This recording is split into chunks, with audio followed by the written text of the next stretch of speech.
What's up, guys? Welcome back to the channel. Here we are with another reaction. In this video we have 10 reasons why I love the Netherlands as an American. Before we dive into these 10 reasons, if you guys happen to enjoy, please don't forget to subscribe, give the video a thumbs up, and let's get right to it. I never thought I'd say this, but I do like Dutch directness. From one of the happiest countries in the world, to more bicycles than people, to the work-life balance, to not having to compare myself all the time, to the beauty of this country, from canals to windmills to gyms inside of churches. Here are 10 reasons why I love the Netherlands. Do normaal, or act normal. This is a Dutch philosophy, a phrase that I really appreciate because it's really about standing in versus standing out. It's about not bragging. It's about conforming. And this is such a big contrast as compared to US culture where I'm from, where it's really about being unique, being the best that you can be. And that can actually be a formula for unhappiness. Now, it's not to say that the Dutch don't achieve, they don't want greatness. They do, but they don't brag about it. For example, when I went to university here to do my master's, when I got my exam grades, I got a 7 out of a 10. And I was quite disappointed because, well, a 7 out of a 10 for me meant a C. It was not good enough. Then I learned that 7 was actually a pretty good score. And then the Dutch classmates told me that they got a 6 out of a 10 and they were quite happy because, well, they had just passed and it was good enough. And it goes to show that here, the mindset is that you can be just good enough and still live a great quality of life. And there's probably a good reason why Dutch kids are the happiest kids in the world because, well, especially in education systems, when you don't have super high expectations, that can actually be a great thing when it comes to happiness. And here's the really important thing that I do want to say about do normaal is that I find myself a lot happier in this country because I find myself comparing myself less and less as compared to the US. The US is almost like this big comparison of trying to be the best. And people seem to judge you based on where you went to school, what job you have, what company you work for. And the first question people ask you at a dinner party is, what do you do? And people do ask that question here, and they do care, but people don't seem to judge you based on what you do, where you went to school. And I think that's a big factor when we think about happiness. When you're not comparing yourself as much, you become a lot happier. Now, you also see this in society. The Prime Minister rides his bike to work. Also, this society, it's very egalitarian, meaning that I can call my professor by his first name. That was a shock for me. And this philosophy of do normaal, act normaal, it's something that I really, really appreciate. Dutch people are some of the most... I feel like at first, in the beginning, when he was talking, I was about to disagree with him. I felt like I was leaning more towards like, no, like I like an environment like to where you're pushed to kind of stand out, be unique, be yourself, all of that. But then kind of the more he talked, the more he kind of started swaying me over. Just from the simple fact of the pressure that's kind of put on you to be the best, and that the competition aspect. I believe competition is good, of course, to an extent. And I feel like in the US it's pushed past that extent of being good, where it can be damaging because you just feel like you're always competing. And if you feel like you're always competing and you feel like you're always comparing, it's hard to find happiness because someone's always going to have more than you. There's always going to be someone doing something better than you. Unless you're just completely the best, then and that's rarely that you're going to be the best. So in trying to compare and trying to compete and trying to be the best, it leads to a cycle of like never being content. And never being content is absolutely horrible because you're always pushing you. And it's hard because there's also a part of me that does believe in like striving for greatness and like wanting to stand out and wanting to be great and but there's also a part of me that pushes back and says like, hey, like, why can't we be just happy where we're at right now? Why do we always have to feel like we need to go higher? Why do you always have to feel like you need to be better? Why can't you be content with what you have and be content in who you are? And so I feel like those two parts of me fight, because like in this U.S. environment I've grown up in, I guess without really knowing, that's the kind of mindset I have, is to just like want to keep pushing and be the best and be better, and not be content with where I am, and always strive for more and be better tomorrow.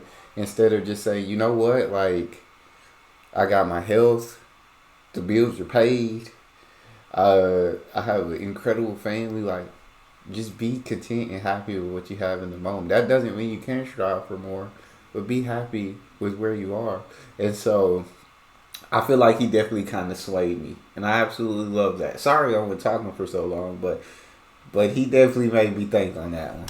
Most direct people in the world, and I've come to love it. Well, because I tend to be a very indirect person when it comes to communication, and ever since moving here, I've learned to be more direct. And it feels good. It feels good to be able to say what I think, to say what I feel. Now, a lot of people tend to confuse directness with rudeness, but they're two completely different things. Now, it goes back to the fact that back in the days, Calvinism used to be a big part of Dutch culture, and that religion taught people to be very honest. And so directness is really about being honest. It's about saying what you think. And what really helps in this culture is that there's not a lot of hierarchy, and it's more egalitarian. So you can say what you think to a boss, to a CEO, to a professor, to an authority figure. Whereas in other cultures, you have to be very careful what you say to someone else, especially a boss, and especially when it comes to negative feedback. And so if you even look a bit deeper into Erin Meyer's culture map, she's done many years of research into cultural differences. You can see that Dutch people are some of the most low context communicators. This means communication is very direct, simple, and precise, as compared to higher context cultures where communication is more nuanced, more contextual. You have to read between the lines for certain cultures. There's another scale called the direct negative feedback scale, and you can see that Dutch people are very okay with even giving direct negative feedback. And I do think this is where Dutch people get that bad reputation of being rude, because Dutch people are very okay giving positive feedback and also very okay giving negative feedback as well. And that might be a shock for many people. But again, I do like the fact that you don't have to beat around the bush. You can say what you think, you can save a lot of time, and especially for an overthinker like me, it helps me resolve many challenges about what someone else might be thinking. So I really love I feel like, again, I find myself agreeing, although knowing I am a very indirect person.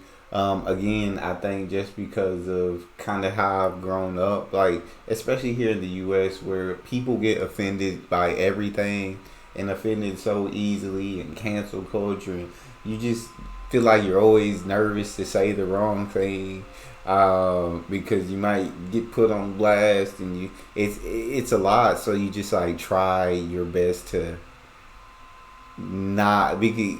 Yeah, you have to be indirect, because people don't know how to take directness here. If I said what I was thinking all the time, I probably like wouldn't have many friends. Not saying like I'm like thinking negative things about people all the time, but there's been moments where I've been like, that's dumb, like, I don't agree with you, I think you're absolutely wrong, but I wouldn't just come out and say that. So I wouldn't give that direct negative feedback. I'm very good at giving direct positive feedback. Could do that all day. Direct negative feedback, terrible at it. I'm more beat around the bush, to the point where I don't even give you the I'm scared to give you the feedback, so I don't even give you the feedback, and you don't even know that you're doing something wrong, because I won't tell you. And so again, although I like indirect in some cases, in some situations, I wouldn't be direct in every single situation. I feel like we do need to be more direct in exactly what we're thinking and exactly how we're feeling. And not look at it as trying to hurt someone's feelings, but as trying to help someone, like with actual feedback, and how they take it is how they take it. So yeah, I like that. to work-life balance in this country as compared to the US where I'm from, where frankly speaking, people work longer hours. Now, if work-life balance is of importance to you, which I believe it is, the Netherlands is one of the best countries to live in when it comes to work-life balance. Very, very few people work long hours in this country. I remember when I first arrived to this country, I was connected to a friend's friend who transferred from Deloitte Consulting in Chicago to Deloitte Consulting in Amsterdam. And I asked her, hey, what's it like to work in this country as compared to the US? And she told me that she was shocked in her first week because at 5 p.m., the office was empty. It was clear. People left at 5 p.m. Consultants. You would never see that happen in consulting in the US. I was also shocked in my first week here as well because frankly, people were leaving at 4 or 5 p.m. But the thing is, people are very efficient and effective here. People don't feel the need to stay longer than necessary. The other shock that I had was that people actually use up all the vacation days here, and people have a guaranteed minimum of vacation days in this country. Well, in Europe, it's 20 days in the Netherlands, and people take the full 20, 25 days, however many you get. As compared to the US, I had 5 weeks of vacation in one company, but I never fully used the full 5 weeks because, well, that's not part of the culture. People feel like they have too much work to do or that they can't take the full vacation days.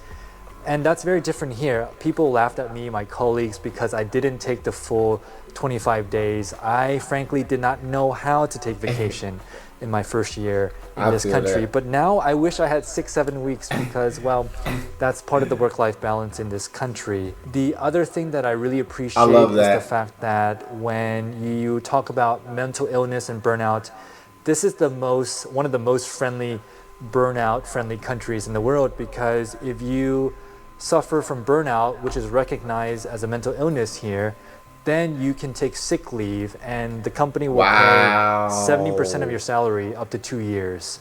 So people are okay telling people that, hey, I was burnt out at a job. I never heard anything about burnout in the US. So that's a big difference. The last thing that comes to mind is that a lot of people here work part-time. In fact, I think the Netherlands is the country with the most part-time workers in the world, and especially women here as well. Hey, there's work-life balance, and I really like this country because of that fact. What a beautiful country. I think to me, the part that really stood out about that, I loved it all, and I'll kind of talk about parts of it all, but to me, the part that really hit me was the burnout. Because so many of us get burnt out. I've had so many different jobs just because, like, in the beginning, like, you're excited, you're learning new things, like, it's fun, you're making new friends, it's cool.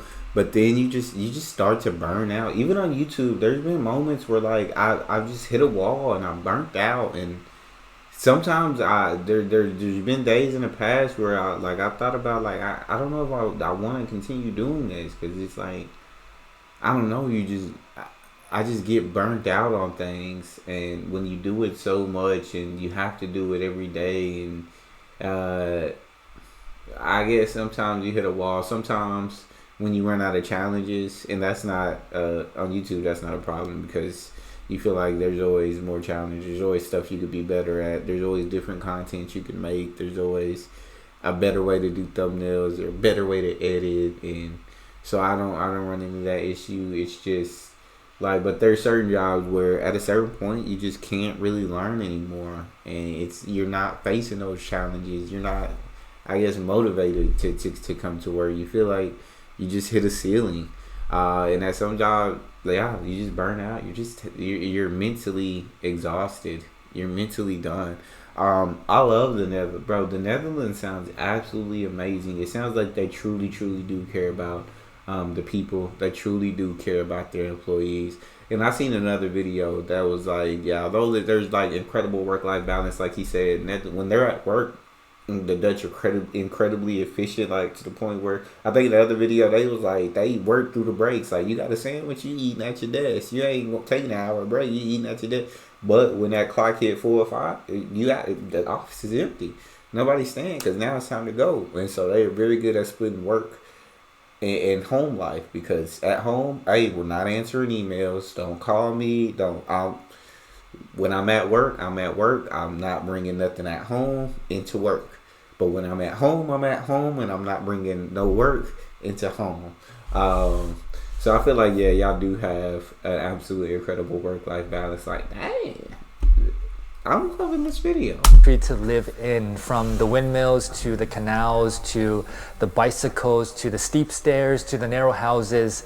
There's something unique about this country, especially if you come from a place like the US, where it's a lot bigger. The history and architecture are a lot more modern, and the cities are bigger and more like metropolises. Because living in this country feels like you're living in a very big, small town. Even a place like Amsterdam, for me, seems like a big, small town.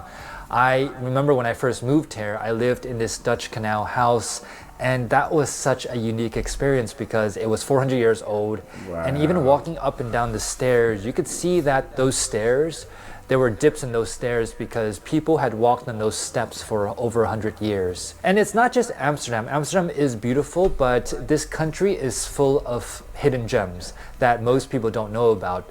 Utrecht is like the Amsterdam without tourists. The Hague, I like going to The Hague because it's a big international city with a beach. Rotterdam has a modern architecture.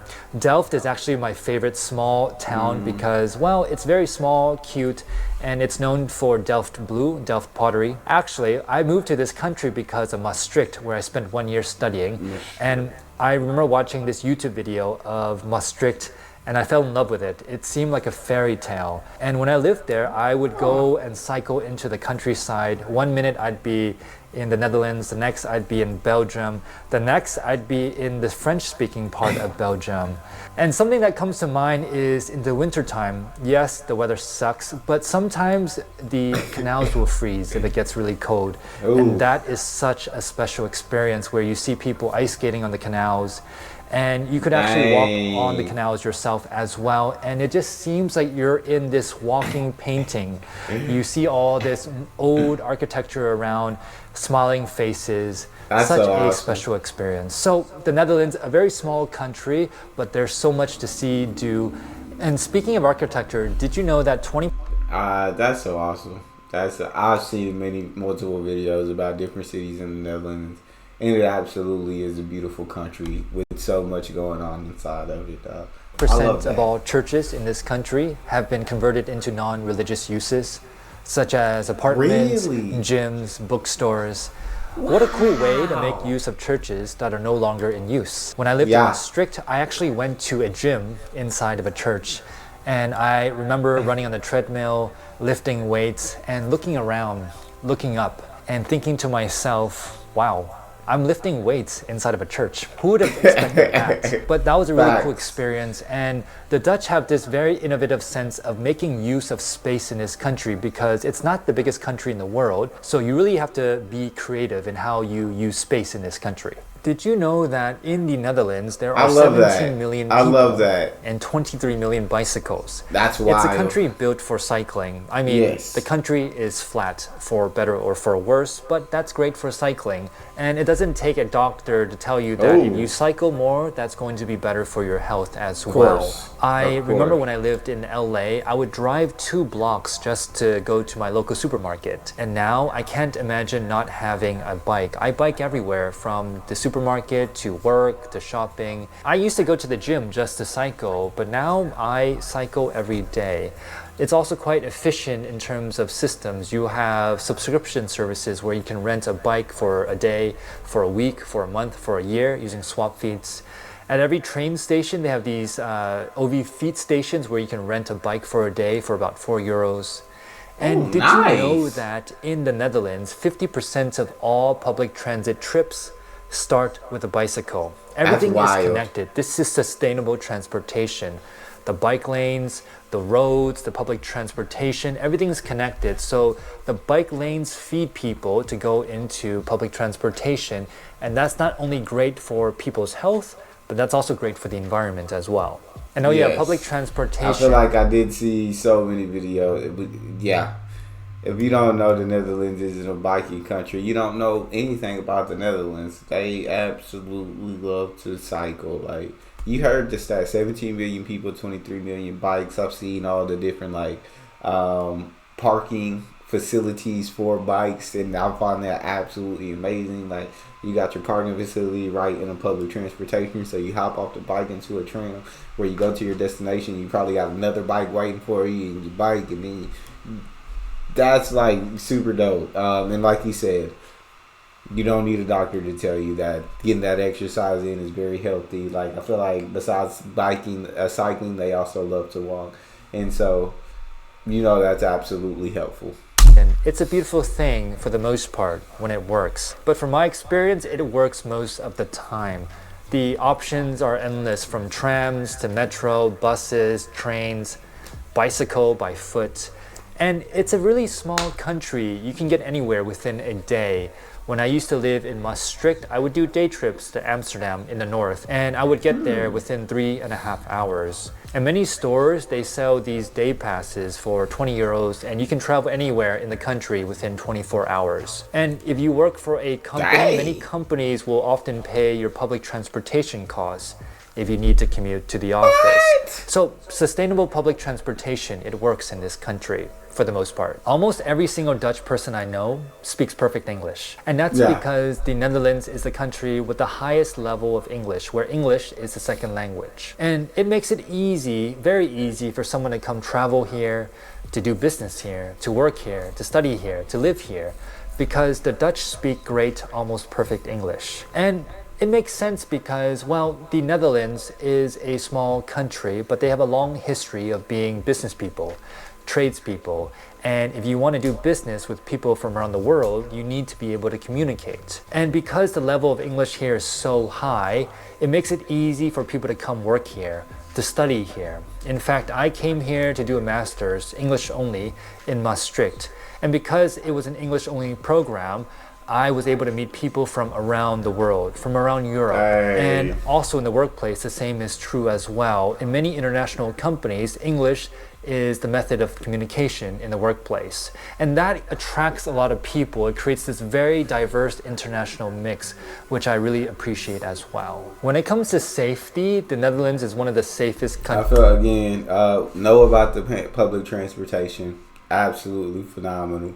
Definitely them speaking the Dutch speaking English so well, that's so amazing. As someone who would want to go visit, like, it's amazing to know, like, if I wanted to travel there, then I'm not gonna have to worry about any kind of language barriers, because they speak English as well as, if not better, than I do.